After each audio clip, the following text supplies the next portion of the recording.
이런, 늦겠다.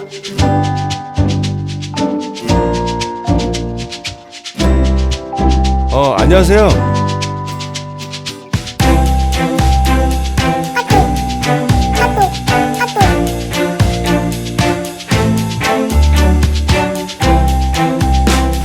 야, 너 뭐야 이거? 똑바로 못해 이거? 에?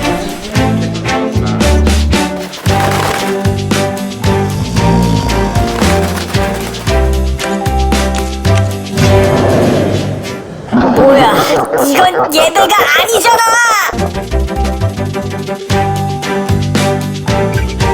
도와드릴게요.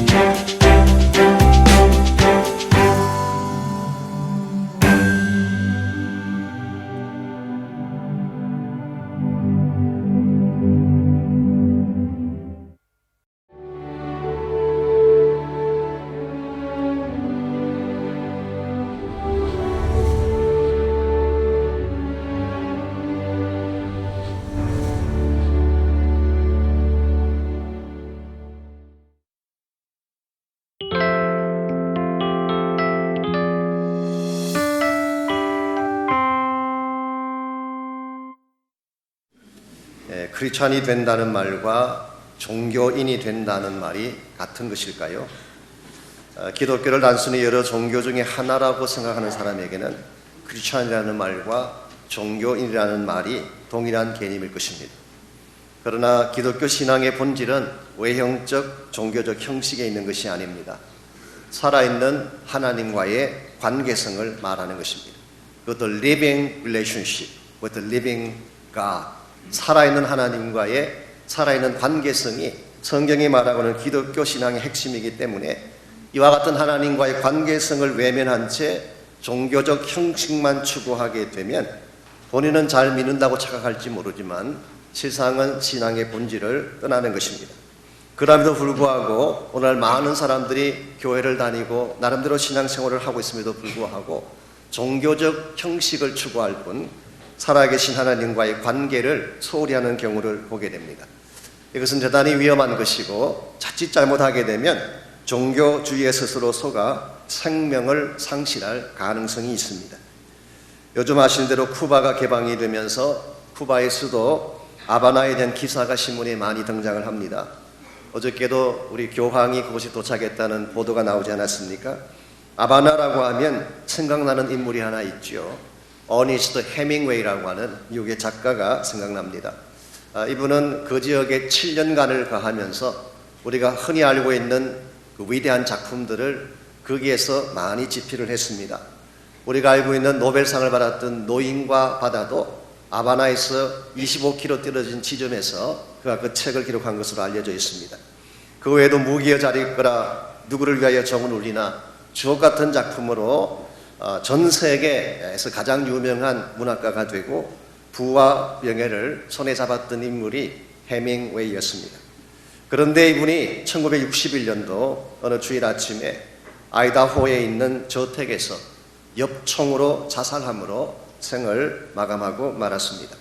그가 남긴 메모에는 이런 글귀가 적혀 있었습니다.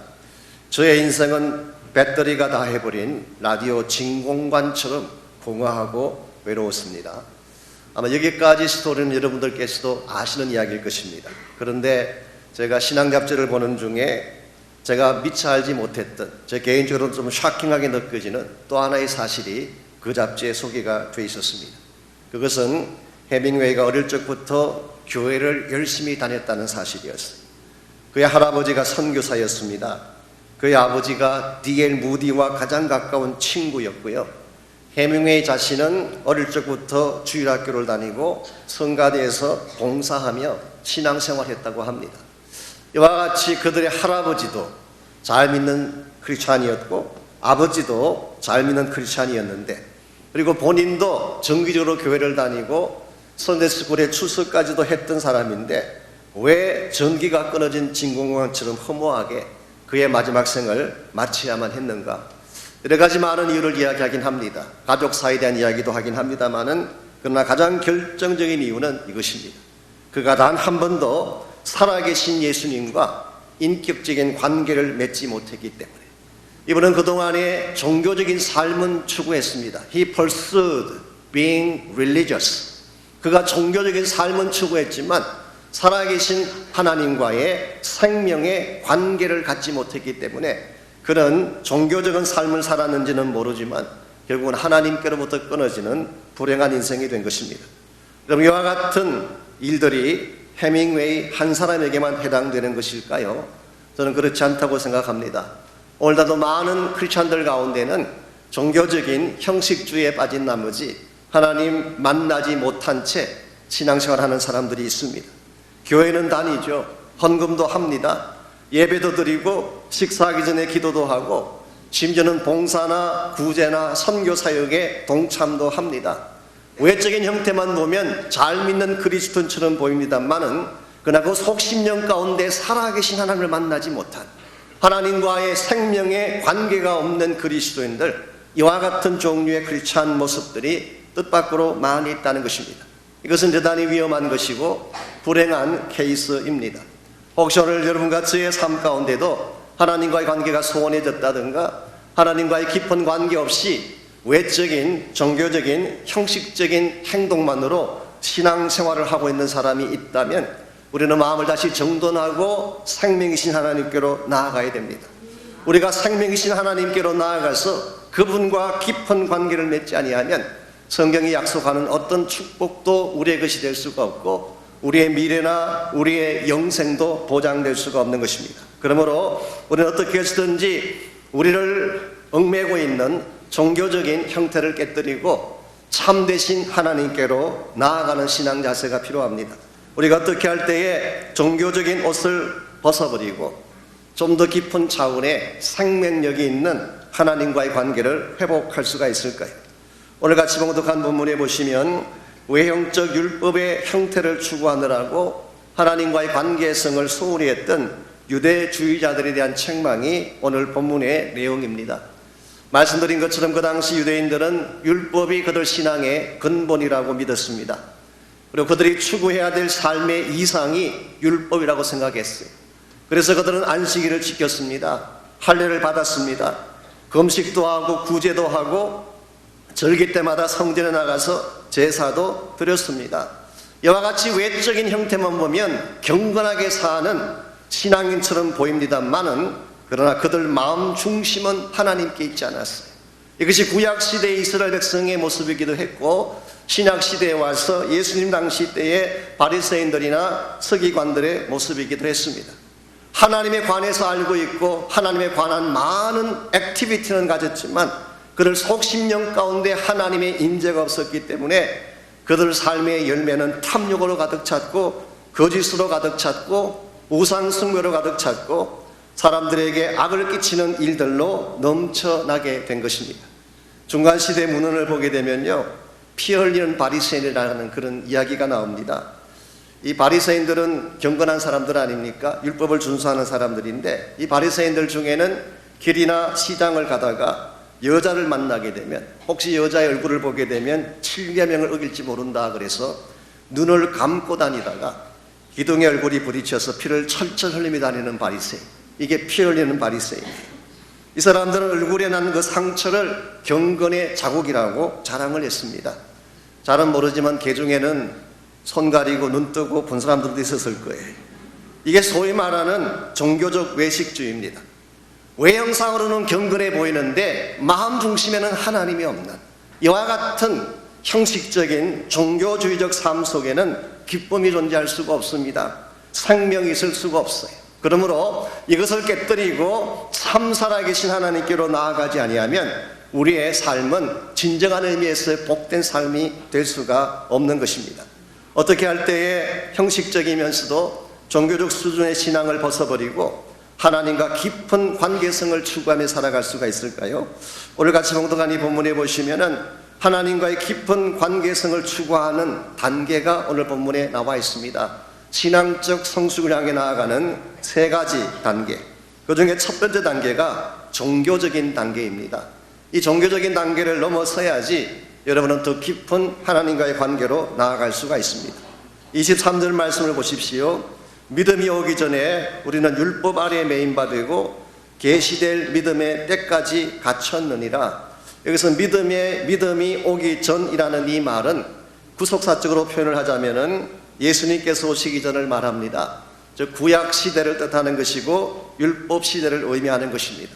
그러나 개인적인 차원에서 말씀을 드리자면 아직 예수님을 인격적으로 만나기 전의 단계를 말하는 것입니다. 여러분과 제가 교회는 나왔지만 종교적인 액티비티에 참여를 하고 있지만 인격적으로 예수님 만나기 전까지의 단계를 믿음이 오기 전이라고 표현할 수가 있죠. 이 단계의 특징이 무엇일까요? 율법 아래에 매인받는다, 그렇게 말씀을 했어요.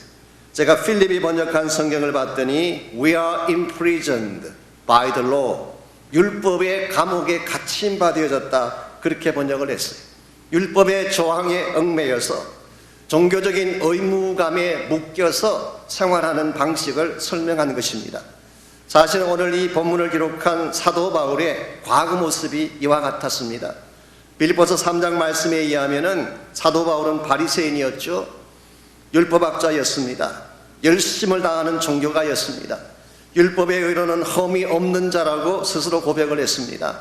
이와 같이 바리새인으로서 율법을 연구하는 학자로서 또 종교적인 열심을 가진 사람으로서 예수님 만나기 전까지 바울의 삶이 행복했을까요? 성경 기록에 하면은 그렇지 않다고 기록하고 있습니다. 고통스러웠어요. 허무했습니다. 심지어 수많은 사람들에게 파괴적 상처를 안겨주는 삶을 살았습니다. 자기는 하나님을 열심을 다해 섬긴다고 그렇게 이야기를 했지만 실제로 그것을 빙자해서 예수 믿는 수많은 사람들을 감옥에 가두게 되고 수많은 사람들을 파괴시키는 악한 삶을 살았어요. 왜 사도 바울이 하나님에 관한 열심을 가졌음에도 불구하고 율법에 대해서 그처럼 철저한 삶을 살았음에도 불구하고 이와 같은 일을 했을까? 이유는 율법의 감옥에 갇혀 있었기 때문에 진짜를 보지 못했기 때문인 것입니다. 여러분과 제가 율법의 감옥에 갇히게 되면, 즉 종교적인 감옥에 갇히게 되면 진짜가 보이지 않습니다. 하나님이 보이지 않아요. 사랑이 보이지 않아요. 진실함과 거룩함이 보이지 않는 것입니다. 오히려 우리는 율법의 조항을 따라가느라고 스스로 착각하고 스스로 속게 되는 것입니다. 근데 우리가 예배에 출석을 하는데 예배에 출석만 하면 하나님 사랑하는 것일까요? 구제 몇 번 하고 금식 몇 번 하면 거룩한 삶을 사는 것일까요?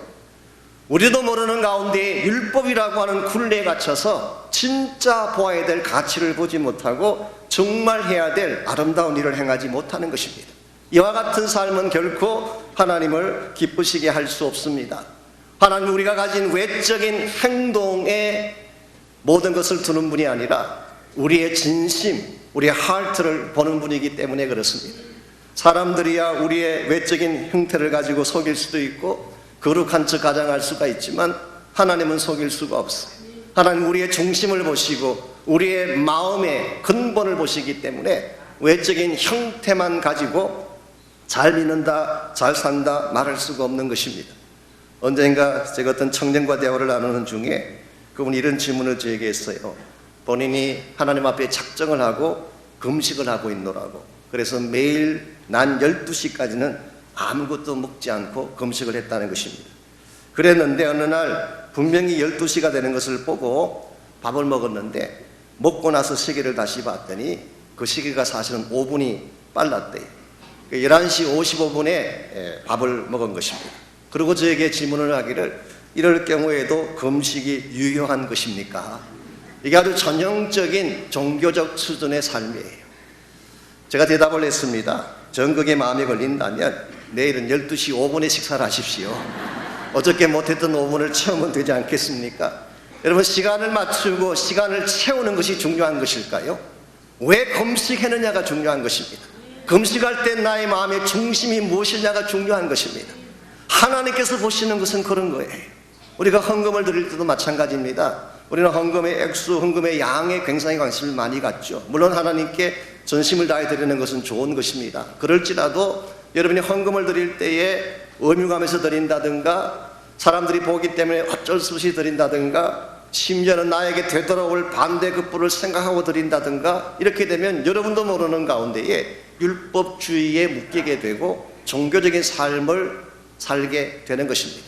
오늘 11조에 대해서 이야기를 하면 항상 묻는 질문이 있잖아요. 목사님, 텍스 떼기 전에 그로스에서 10분의 1입니까? 텍스를 뗀 후에 넷대에서 10분의 1을 해야 되는 것입니까? 이 계산 가지고 고민하는 분들이 많이 계세요.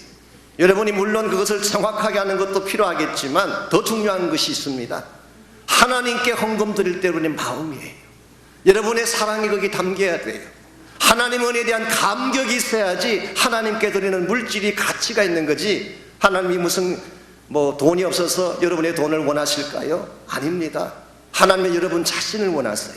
그러므로 우리가 이 종교적인 차원의 신앙 단계를 벗어나지 아니하면 참된 성숙으로 나아갈 수가 없습니다. 그러므로 우리가 정말 하나님을 향하여 더 깊게 나아가려면 1차적인 단계는 종교적인 단계입니다만은 이것을 벗어나서 그 다음 단계로 가야 돼요. 그래서 두 번째 단계가 뭐냐고 하면 믿음의 단계입니다. 여러분이 믿음의 단계를 경험할 때 진정한 신앙 세계로 들어오게 되는 것입니다. 오늘 본문 24절에서 26절까지를 보시기 바랍니다. 24절, 이같이 율법이 우리를 그리스도께로 인도하는 초등교사가 되어 우리로 하여금 믿음으로 말미암아 의롭다함을 얻게 하려 함이라. 여기 초등교사라는 단어가 나옵니다. 이것은 바로 믿음이 오기 전에 율법이 가지고 있던 기능을 설명하는 것입니다. 옛날 성경에는 몽학선생이라고 번역을 했어요. 그게 좀 더 신비로운 감이 나는, 몽자가 들어가서 조금 더 신비로운 감이 나는 번역인데, 새 번역에는 초등교사라고 번역을 했습니다. 원래 헬라 원문에 의하면은 파이다고고스, 이 파이다고고스에서 나온 영어가 페다고그, teacher라는 단어가 여기서 나왔어요. 혹은 페다고지 하면 education, 교육회라는 단어가 여기서 나온 것입니다.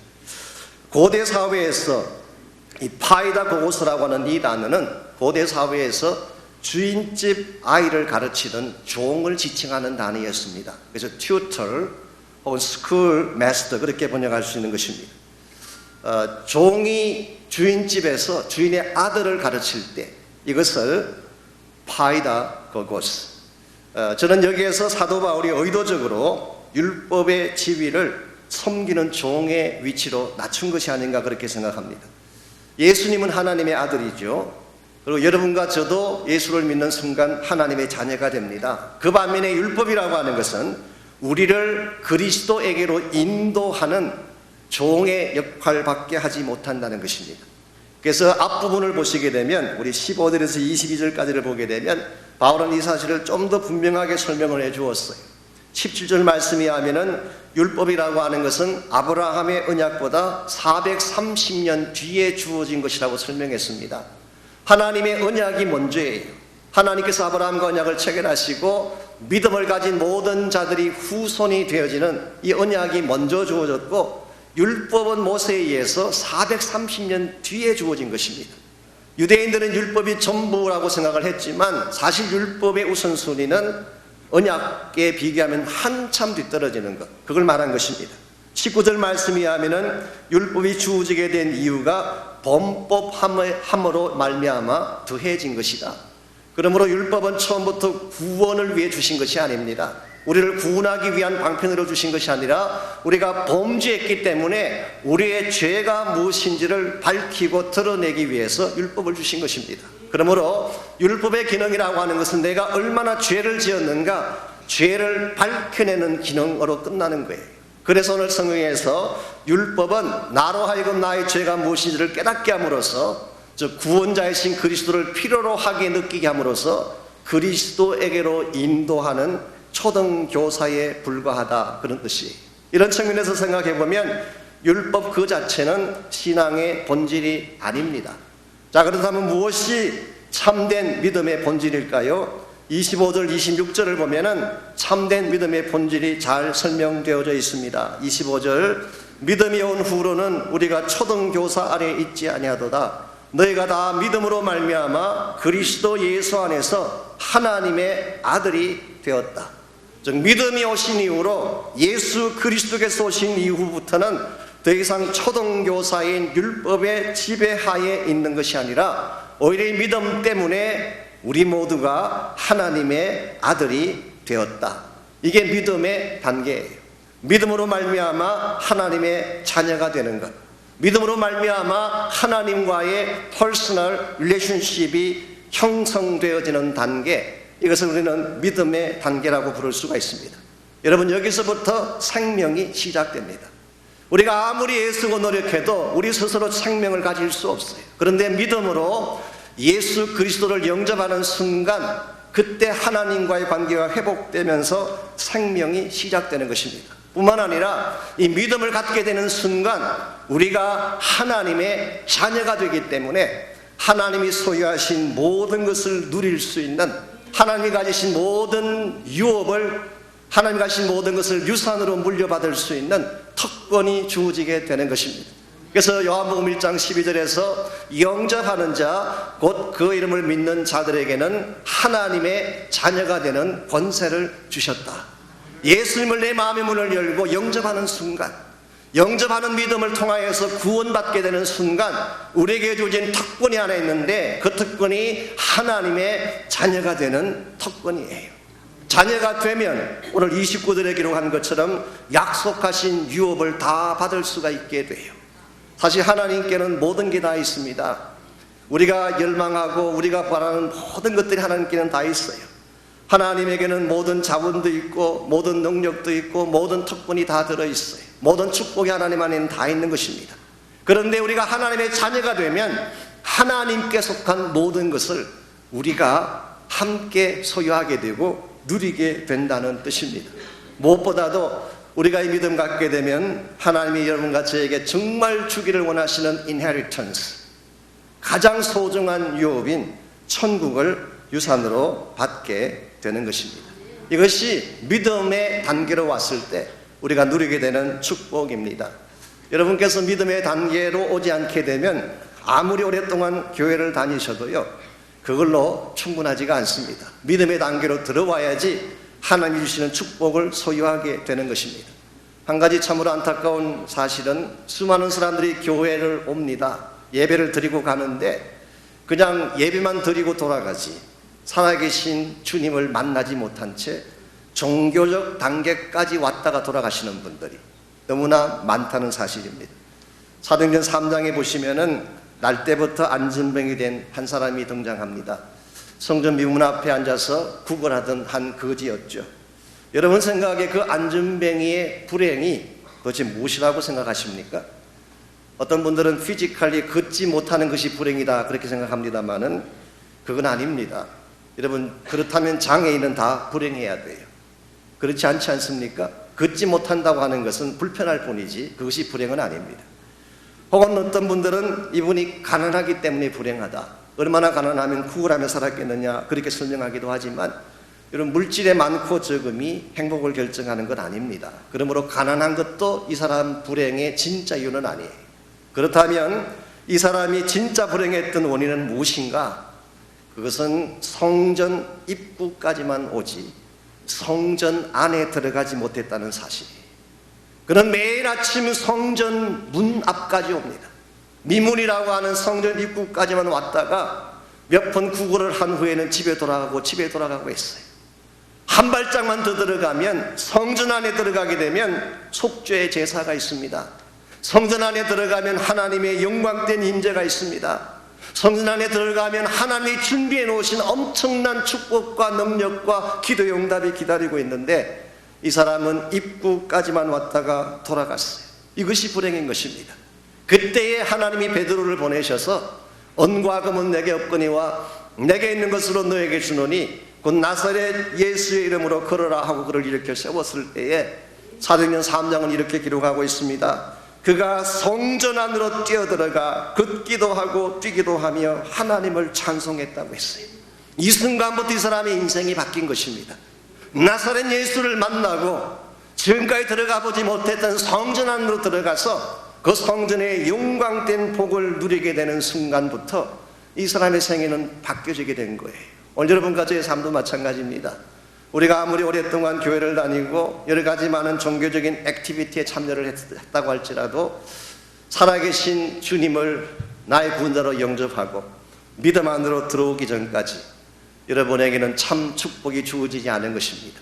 믿음 안으로 들어와야지 생명 얻게 되고 그래야지 하나님의 자녀가 되고 그때에 하나님의 자녀로서 누릴 수 있는 모든 특권들을 여러분이 마음껏 누리며 살게 되는 것입니다. 사실 우리가 기도할 때 기도 응답을 확신하는 것도 우리가 하나님의 자녀가 됐기 때문에 확신하는 거예요. 우리가 무슨 권리로 하나님 보고 달라 그럴 수 있겠어요? 지난 주간에 전 세계 경제인들의 시선을 주목시킨 일이 하나 있었죠. 지난 목요일입니다마는 연방준비제도이사회에서 금리 인상에 대한 발표, 전 세계 경제인들에게 주목을 했어요. 과연 금리를 올릴 것인가 말 것인가. 미국이 지금 실업률이 10%대에서 5%대로 떨어졌습니다. 그러니까 이제 금리를 올릴 때가 된 거죠. 그동안에 4조 억 불의 돈을 풀었는데 돈을 너무 많이 풀어가지고 주택이 버블이 좀 생겼다고 합니다. 더구나 2007년부터 제로 금리를 계속 유지해 왔기 때문에 많은 전문가들이 올리지 아니할까. 그리고 연구하고 분석하고 인터뷰하고 난리가 났어요. 그랬는데 이 전문가들이 발표도 하기 전에 훨씬 더 이전에 이번 금리 인상에 대해서 확실하게 전망을 했던 집사님이 한 분 계십니다. 절대 9월 중으로는 못 오는데 지금 우리 교회가 건축 논을 지금 진행하고 있는데 기도를 하고 있기 때문에 건축론이 끝날 때까지 절대 못 올린대. 그게 목요일 훨씬 이전에 하신 말씀이에요. 볼 필요 없습니다. 하나님 우리 아버지시기 때문에 우린 빽이 분명해요. 하나님께 기도하는데 어떻게 하나님이 막으시겠어요? 우리는 가진 것이 없지만, 우리에게는 아무 자원이 없지만 하나님이 우리 빽이십니다. 우리 아버지가 됐어요. 여러분, 이 사실을 믿고 이 믿음의 능력을 체험하려면 믿음 안으로 들어와야 되는 것입니다.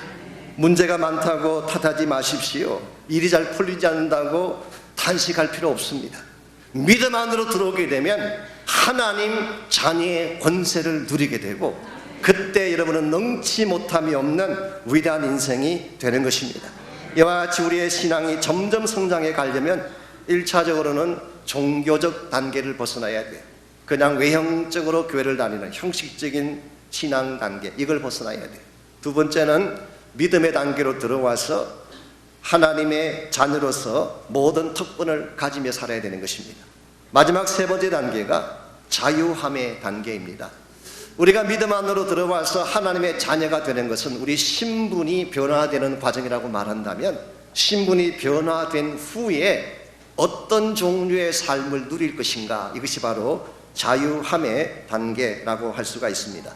27절 말씀 보십시오. 누구든지 그리스도와 합하기 위하여 침례를 받은 자는 그리스도로 옷 입었느니라. 자, 우리가 믿음으로 하나님의 자녀가 된 후에 그 다음 단계로 해야 될 일이 무엇인지를 밝혀주고 있습니다. 그리스도와 합하기 위하여 팹티즘을 받아야 한다. 여기에 팹티즘의 의미가 분명하게 소개가 되고 있습니다. 팹티즘이라고 하는 것, 침례라고 하는 것은 그리스도와 연합되는 것을 상징하는 것입니다. 이것이 로마서 6장에도 나와 있는 내용이죠. Identified with Christ, 그리스도와 연합된 운명 공동체가 되는 것을 상징하는 것이 사실은 침례식입니다. 그래서 우리가 물속에 잠길 때는 예수님께서 십자가를 지시고 장사 지낸 바 되신 것처럼 우리도 그리스도와 한 몸이 되어서 우리의 과거와 우리의 옛 생활을 다 청산해 버린다는 뜻이에요. 그리고 물에서 올라올 때는 예수님이 부활의 영광 가운데 올라오신 것처럼 우리도 그리스도와 연합하여 부활의 영광 가운데 살게 되는 것을 선포하는 것, 이것이 바로 성경이 말하고 있는 팹티즘이에요. 근데 오늘 성경은 뭐라고 말합니까? 이와 같이 그리스도와 연합한 자가 되게 되면 그리스도의 옷을 입게 된다, 그렇게 설명하고 있습니다. 우리가 물론 예수를 믿고 구원받는 것도 중요한 것이지만 구원받은 이후에 그리스도의 옷을 입고 사는 자가 되는 것, 이거 굉장한 은혜라고 할 수가 있습니다. 그리스도의 옷을 입는다는 것이 무슨 뜻일까요? 그리스도가 나를 덮는다는 뜻이에요. 예수 그리스도가 나의 모든 인격을 덮고 나의 생각을 덮고 내 모든 삶을 덮고 나의 머리부터 발끝까지를 완전히 장악하고 덮어서 그 영향권 하에 살게 되는 삶의 상태를 그리스도로 옷 입는다고 표현을 했어요. 골로새서 3장 10절에서 14절에 보면 그리스도로 옷 입는다는 것을 좀 더 구체적인 단어로 설명을 했습니다. 이것은 사랑의 옷을 입는 것을 말합니다. 긍휼의 옷을 입는 것을 말합니다. 자비의 옷, 용서의 옷을 입는 것을 말합니다. 겸손과 진리의 옷을 입는 것을 말하는 것입니다. 이 모든 것들을 종합적으로 한마디로 설명하면 성령의 옷을 입는 것을 뜻하는 것입니다. 여러분, 우리 자신은 힘이 없어요. 우리 자신 스스로가 무엇을 만들고 무엇을 일으킬 수 있는 파워가 없습니다. 근데 그리스도께서 나를 장악하게 되면, 성령께서 나를 완전히 장악하게 되면 우리 안에 새 역사가 일어나는 것입니다. 그것이 바로 28절에 기록되어 있습니다. 성령께서 우리를 장악하고 그리스도가 우리를 장악하게 되면 그때 비로소 일어날 수 있는 현상, 그것이 28절입니다. 너희는 유대인이나 헬라인이나 종이나 자유인이나 남자나 여자나 다 그리스도 예수 안에서 하나이니라.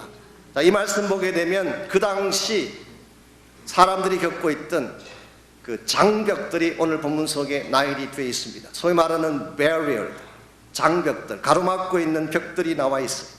첫 번째 장벽이 유대인과 헬라인의 장벽이었습니다. 이것을 우리는 racial, 인종적인 장벽이라고 부를 수가 있겠죠. 아시지만 유대인과 헬라인은 물과 기름의 관계였어요. 유대인들은 헬라인과 식사도 안 했습니다. 말도 안 붙이고 교제도 안 했어요. 이방인이라고 해서 정말 개와 같이 취급을 했습니다. 그랬는데 이와 같은 인종의 장벽이 그리스도 안에서 허물어질 것을 말하고 있습니다. 사회적인 장벽이 있습니다. 자유자와 종이라고 하는, 가진 자와 가지지 못한 자라고 하는, 옛날이나 지금이나 이것은 마찬가지입니다.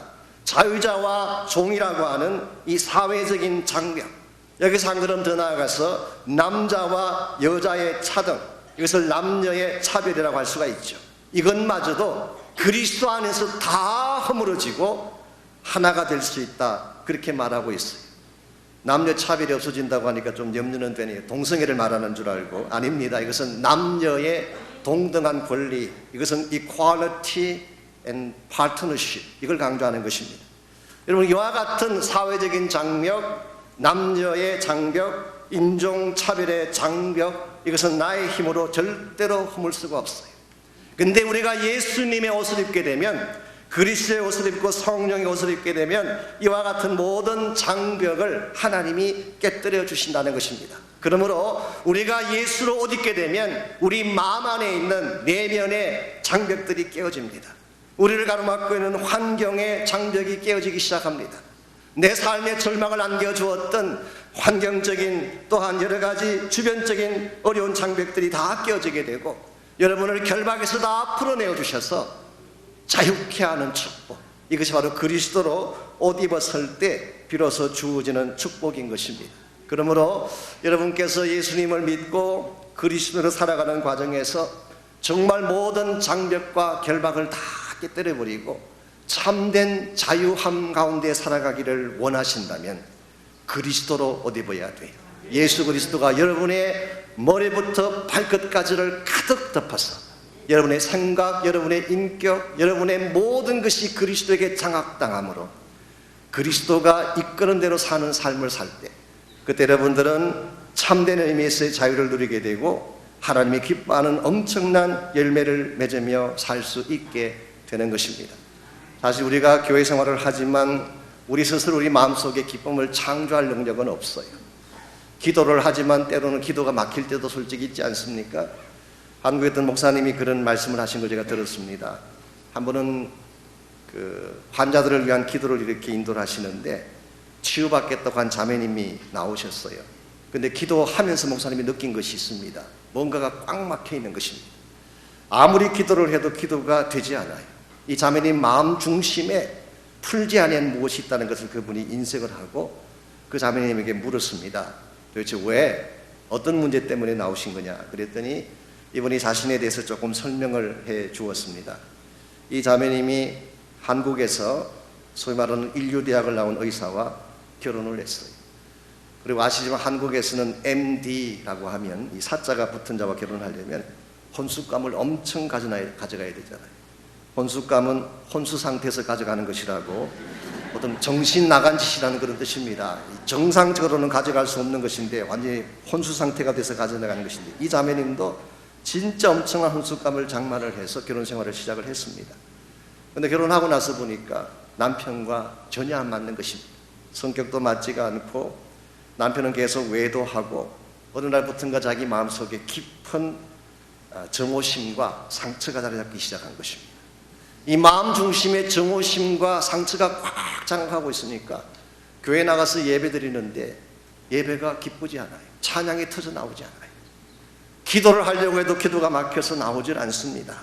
이와 같이 답답한 심령이 되어지니까 마음도 상하게 되지만 육체의 질병이 찾아와서 관절이 아프기 시작하고 몸이 무너지기 시작한 것입니다. 이 사실을 아신 목사님이 자매님에게 이렇게 제안을 했습니다. 당신 마음속에 있는 그 정오심과 미움은 그냥은 절대로 풀어지지 않습니다. 그러나 제가 하는 것을 혹시 자매님이 따라하시고 그렇게 순종하신다면 어쩌면 하나님이 고쳐주실 수가 있습니다. 그래서 세 가지를 이야기했습니다. 1차적으로는 예수님의 십자가를 바라보십시오. 우리의 모든 질고를 담당하신, 나의 모든 상처와 정오심을 다 담당하신 주님의 십자가를 바라보십시오. 두 번째는 성령께서 나를 덮어달라고 기도하십시오. 성령이 나를 장악하고 나를 완전히 덮어달라고 기도하십시오. 그리고 나서 선포하시기 바랍니다. 사랑한다, 용서한다, 선포하라고 이야기했어요. 처음에는 그 자매님이 할 수 없다고 거부를 했지만 목사님과 주변에 있는 사람들이 정말 함께 섬기고 돕고 기도하는 중에 이 자매님이 그 기도가 시작이 됐습니다. 처음에는 어색했지만 기도가 시작되는 중에 성령께서 강력하게 임재하고 드디어 울음을 터뜨리기 시작을 했어요. 그리고 마음속에 있던 그 선뿌리와 상처들이 토해내기 시작을 하면서 무엇으로도 고침받지 못하고 어떤 약을 먹어도 밤에 잠을 자지 못했던 그분이 3개월 후에 육신의 병도 깨끗하게 낫고 다시 회복되는 역사가 있었다고 합니다. 사랑하는 형제자매 여러분, 때로는 우리 힘으로 안 되는 일들이 있습니다. 노력한다고 기뻐할 수 없어요. 내 마음속에 있는 상처들 내가 힘쓰고 애쓴다고 사라지는 건 아닙니다. 그런데 성령의 능력 앞에 나와서 믿음으로 기도하게 되면 하나님이 치유해 주십니다. 이게 신앙생활이에요. 우리 신앙생활이라고 하는 것은 그저 교회만 왔다 갔다 하는 종교인의 생활이 아니에요. 형식적인 생활이 아닙니다. 그저 예배 순서에 따라 예배드리고 헌금 시간이니까 헌금하고 가라니까 가고 오라니까 오는 이와 같은 외형적인 삶이 아니라 살아계신 주님을 만나는 것입니다. 믿음의 세계로 들어오는 것입니다. 그리고 성령의 옷을 입고 하나님 사람답게 살아가는 이것이 성경이 제시하고 있는 참된 차원의 믿음의 삶이라고 할 수가 있습니다.